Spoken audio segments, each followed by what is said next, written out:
Two identical charged spheres are suspended by strings of equal length. The string makes an angle theta with each other. मान लो ये situation है, ये दो sphere है, identical है, दोनों पे सेम चार्ज है, और जो ये स्ट्रिंग इसकी लेंथ कांस्टेंट है, मान लो L लेंथ है, दोनों की सेम है, और theta is the angle between them. So bisector पे एंगल कितना हो जाएगा, theta by 2, and here it will be also theta by 2. When suspended in water the angle remain the same. जब आप इसको वाटर से सस्पेंड कर रहे हो इन दोनों बॉल को, तो यू आर ऑब्जर्विंग चार्ज में तो कोई चेंज हुआ नहीं और एंगल में भी कोई चेंज नहीं हुआ.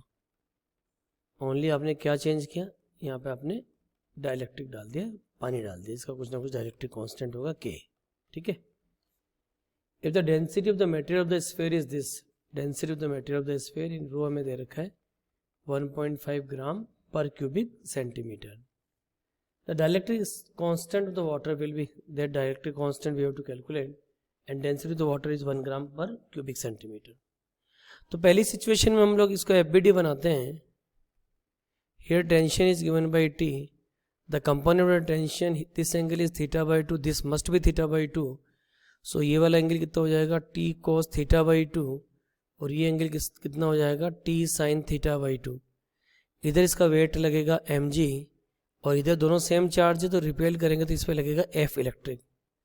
तो बेसिकली इक्विलिब्रियम पे क्या सिचुएशन बन गई आपकी, T sine theta by 2 equal to F electric, और T cos theta by 2 equal to mg.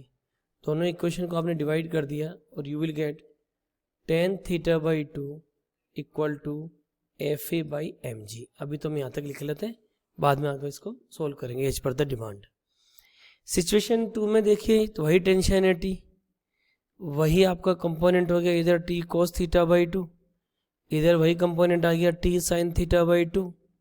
This weight will be same mg, electric force will be same, that is Fe की जगह कितना हो जाएगा Fe by K, because we know when dielectric में insert करते तो electric field, electric force तो K times कम हो जाता है.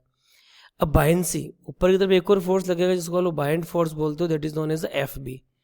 तो बेसिकली क्या इक्वेशन बन गई यहाँ पे, we are getting T sine theta by 2 is given by Fe by K, and similarly we will say T cos theta by 2 is given by mg minus FB. Because ये FB ऊपर की तरफ है तो नीचे की तरफ कर दोगे, इक्विलिब्रियम में करना है. बिकॉज इक्वेशन क्या बनेगी, T cos theta by 2 plus FB equal to mg, तो FB उधर ले जाओगे. Again you divide both the equation. जब आप इन दोनों इक्वेशन को डिवाइड करोगे तो हमें क्या मिलेगा, वापस वही T से T कट गया जो आपने पहले काटा था.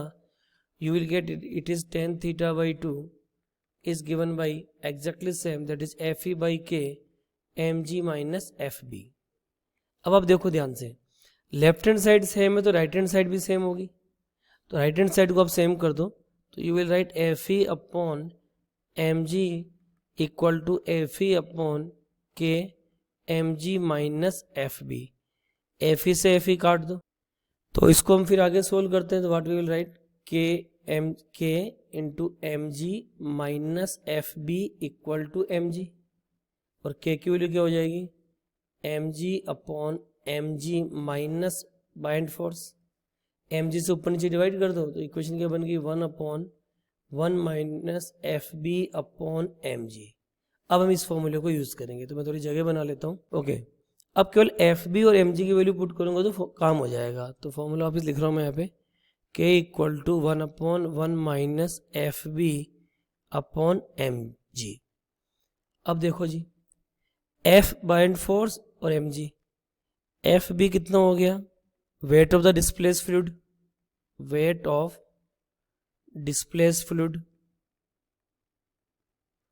वेट का मतलब वही mg, mg of the displace fluid. Mass का मतलब density into volume into gravity.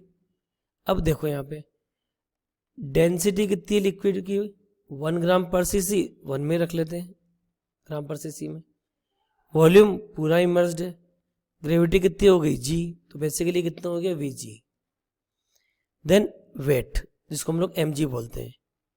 मास को क्या लिखोगे, डेंसिटी इंटू वॉल्यूम. अब डेंसिटी कितनी दे रखी है, 1.5, वॉल्यूम पूरा V हो गया इंटू जी, तो इट विल बी 1.5. इसको थोड़ा मैं 5 3 जा 10, तो 3/2 V इंटू जी हो गई।